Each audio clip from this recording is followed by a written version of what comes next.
Hey y'all, this is AL Thick Madame. So, y'all have spoken, and I guess I'm gonna go ahead and get this. Go ahead and get this frame. Go ahead and get this, the lenses, some prescription lenses put into these for myself, along with some other ones that I'm going to purchase.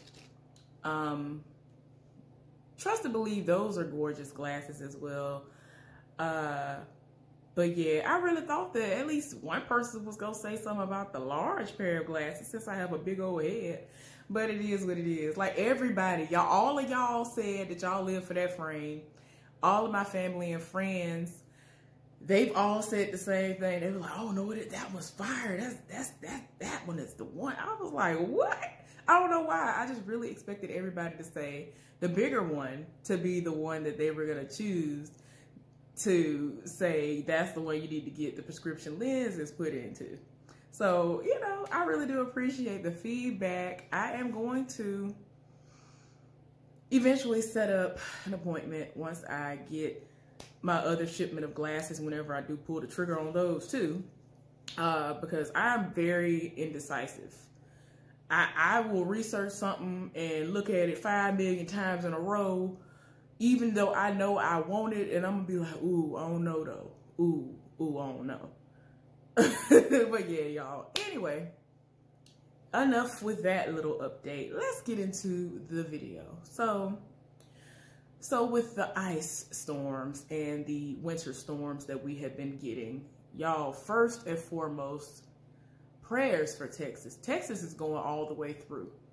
A lot of people have been reading Texas. I have seen several different comment sections on Instagram and in like news articles and all that, where people were like, "Oh, well, it ain't make no sense. Why they ain't got the trucks out? Why they ain't salting the ground? Why is this happening? Why is that happening? That don't make no sense. Why everybody's ceilings falling in?" And it's like, okay, it's completely different. It's completely different in Texas, the way they have it set up. Y'all need to understand, despite the fact that it's the South, first of all, they are running off of their own power. Like they apparently, the way they do their power, it is completely different from how a lot of the other places do theirs. Like it's their own. It's their own. Like I can't even describe it, y'all. I forgot how to even say it. But yeah, I couldn't even believe that. But yeah, they do their own power grid. So they operate completely different from the rest of us in the United States of America. With the water situation, a lot of them did know about dripping the water faucets. Like I had to learn that when I moved up north, because I have had to walk to work in below 0 degree temperatures in the snow and all of that when I didn't have a car, because my car put me down when I was living in Raleigh, North Carolina, and it took a while for me to be able to secure a vehicle and all that. So it is what it is, but I have had to adjust to living up north, and it can get really cold up here. So I already knew that, oh, when it gets to a certain temperature, I need to make sure I'm dripping my water faucets. I would go in the kitchen, I'll go in the bathroom, I'll do all that so the pipes won't burst. And then, like, one of the places that I lived in, the landlord already told us, like, one of the places that when we lived in Raleigh, when me and my ex were living together and we were living in Raleigh, the apartment complex that we lived in, they told us that we could have to, you know, be the ones to pay for the pipes bursting if we don't drip the faucets. So that was kind of something that helped to keep it embedded in my mind that, oh, it's getting a little bit too low in temperature. I need to drip the faucets before I go to sleep. I need to turn them on. And, you know, it just is what it is. And with Texas, they don't have insulated pipes. Like I'm used to, I know back home, I'm from Alabama. Now, our pipes at our house are insulated. My daddy, that's one of the different things that he's done in life. He's built houses, like down to knowing how to do the plumbing and actually the brick mason situation of it. You know what I'm saying? So he know how to do like really all of that, all aspects of it when it comes to building a house. The electrical part of all of it. I don't know how my dad know how to do all this, but he do. So, I mean, I know that with our house, everything was insulated, including the pipes and all of that. So it's like the temperatures normally don't get drastically low enough to have to really worry about it to where you need to drip and have the water on dripping, hoping that the pipes don't burst. But with Texas, they don't have that. And that's why everybody was like, what is going on? Why is everybody's ceiling caving in? Because they don't have insulated pipes. And a lot of people actually were dripping their pipes. They were dripping their sinks. They had the water on dripping, and it still burst. A lot of people don't understand that there were people who really did go out and turn off their water, but the water main is like something else, and it ain't got nothing to do with them. So water's still coming in. That ain't had nothing to do with the snow melting. It ain't had nothing to do with nothing. It was just the fact that despite them turning off the water at their house, the main water main wasn't turned off. So they got to wait for somebody to come out and turn off all of it on the street. So that was another issue. So we see all this water rushing in. It's freezing cold. I saw a woman who had a fish tank. Her child's fish tank had frozen over. The water that was pumping in through the fish tank had frozen over. And she was in there crying because ultimately, the child gonna see that and be sad because they think the fish, I don't know if the fish gonna live or die. It's really cold. The fish might be dead. The fish might be dead at this point. I don't know. People were in the comment section saying that once they thaw out, the fish will be all right. I don't know about that. There ain't no alligators, so I don't know. Them alligators can adapt like that. I don't know about those fish.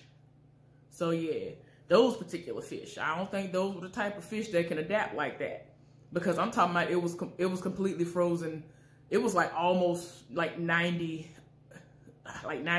frozen, y'all. I was like, oh gosh.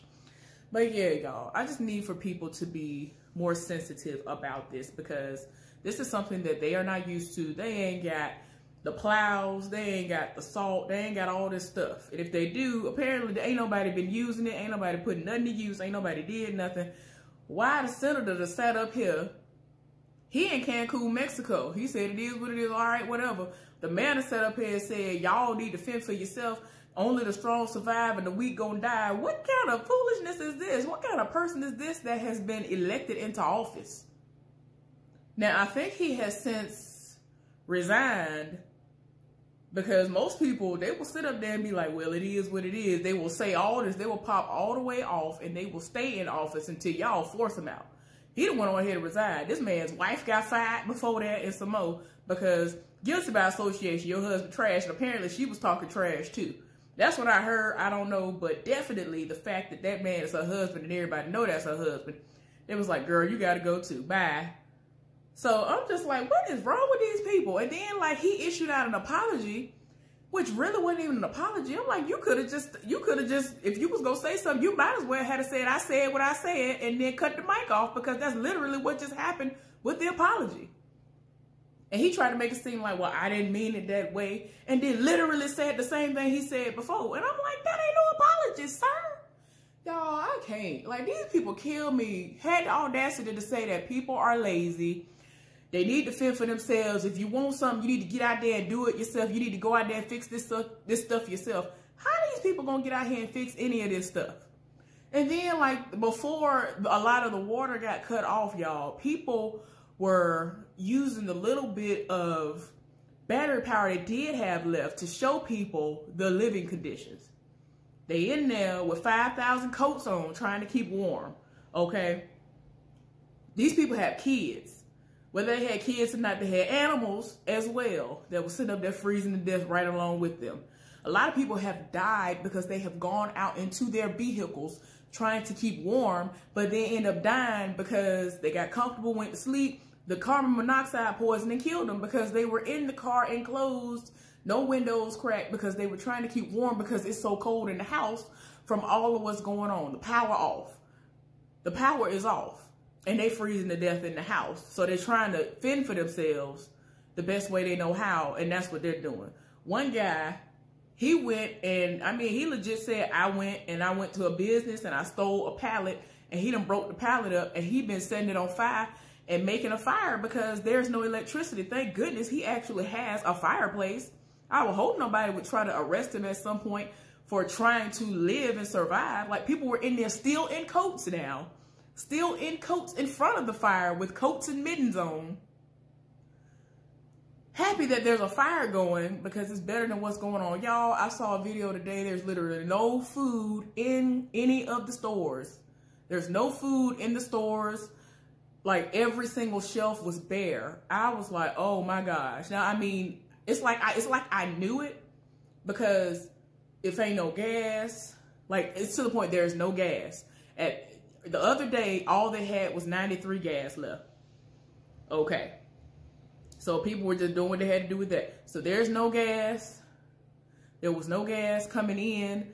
There were no trucks coming in to do what they need to do because, again, they don't have the resources to clear these roads to get help to them. So everybody's houses and apartments and all of these establishments, all these buildings are going down. Like, it is so crazy. But I'm just overly appalled by the fact that there are so many people who have been appointed to office who have been looking down on these people saying, oh, well, you need to fend for yourself. Y'all lazy. You need to get out there and fix it yourself. How they gonna fix this? How are normal working people going to get out there and fix this if this is not something that they went to school for and or they don't work for the DOT? How you gonna tell them that they need to do all this? They don't work. They don't work for none of this. They don't work for the government in that capacity. Like, what are you talking about? Like, I cannot. I hate stupid people that say stuff like this. And then when they get flack, then they want to all of a sudden say, I'm sorry. Like, no, I ain't trying to hear no, I'm sorry, honey. That ain't what it's going to be today. Anyway, like I said, prayers for Texas. Like, this thing got real ridiculous. I heard that, like, they are trying to restore power and all this other stuff.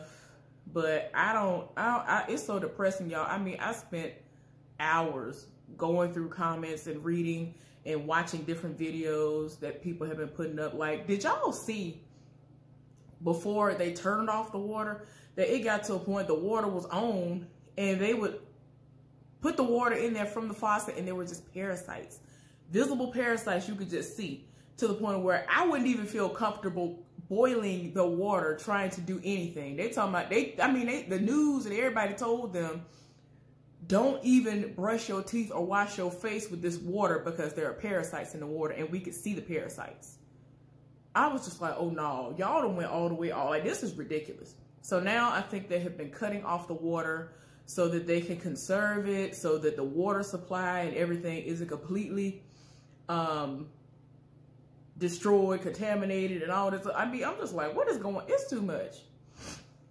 It's too much. And they are really going to need a lot of people who are going to come in and help them rebuild quickly. Because first of all, it's wintertime, it is cold. It's too many people who are displaced. There are too many people who are already displaced. It's too much. It is really too much. And I've seen a lot of videos where people literally just put a bucket down and they walked away, and then the whole ceiling fell down where they just were at. I'm like, oh my gosh, like, this is too much. But yeah, like, here, y'all, we have experienced, this is our second week of experiencing ice winter storms. Last Friday into Saturday, we had an ice storm. I didn't know that we was having an ice storm. I knew we were having rain, and I thought we were going to have a little bit of wintry mix. But nah, we had ice storm, something terrible. It was so bad that when I left to go to work, like I said, I didn't think it was going to do nothing but like rain and a little bit of wintry mix. And I can drive, man, I've driven in sleep before, but I only had to drive 10 minutes one way in normal conditions. So I was like, oh, well, the most it's going to take me 30 minutes, and it took me like 20. And only me and one other person got to work that day. And I slid in, but I was good. But I'm not scared of stuff like that. For me, I'm always leery of the other people around me because I know how to control my vehicle. I know what to do if I start drifting and sliding and all that stuff. I don't know what it is, but I get calm and I don't panic. And I'm just like, okay, Glenda, you got to do this. And I do what I got to do. And I don't fishtail and spin out and end up in ditches like people who have been dealing with weather like this their entire lives. I haven't dealt with this. I've had 2 snow situations that have happened in my entire life. I was a child. First time it happened, we had a really bad blizzard one time, and it took like almost a week for that to go away. And then it snowed one day when I was an adult, when I was a social worker, and I drove in it to go to a client's house who was over an hour away from me. So I'm just saying. But anyway, y'all, please keep the people of Texas in your prayers.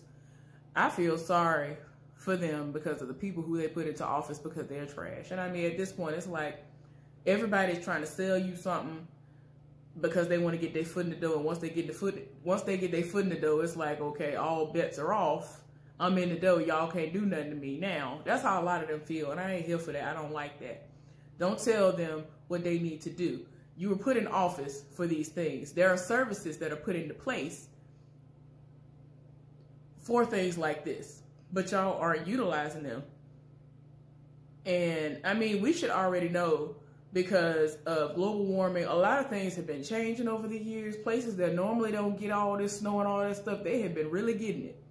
So I don't understand why everybody hasn't updated what goes into situations like this with these natural disasters, because it's been very ridiculous. They should have been on top of this. This is crazy. But anyway, y'all, I'm going to do another thoughts video on the vaccine, and that'll be next. Hopefully y'all enjoyed this thoughts video. Y'all let me know down in the comment section. Are any of y'all from Texas and or live there still currently? Do y'all have any family there? How's everybody doing? What is the state of your home? You know, I do care. I do want to know these things. So I would love for everybody to get down in the comment section and discuss this, because I have family and I have friends who live there and or have lived there. So it's been very touch and go. So far, from what I've heard, none of my relatives who live in Texas have been affected like this. They don't have power, but their pipes and things haven't burst. So I'm going to have to get the specifics on where they live, because apparently they don't live in those specific pockets where it's happening at. So they've been blessed in that regard. But anyway, y'all, let's get down in the comment section and discuss this. I love talking to y'all. Y'all have a good one. Like this video, comment, and subscribe. Bye.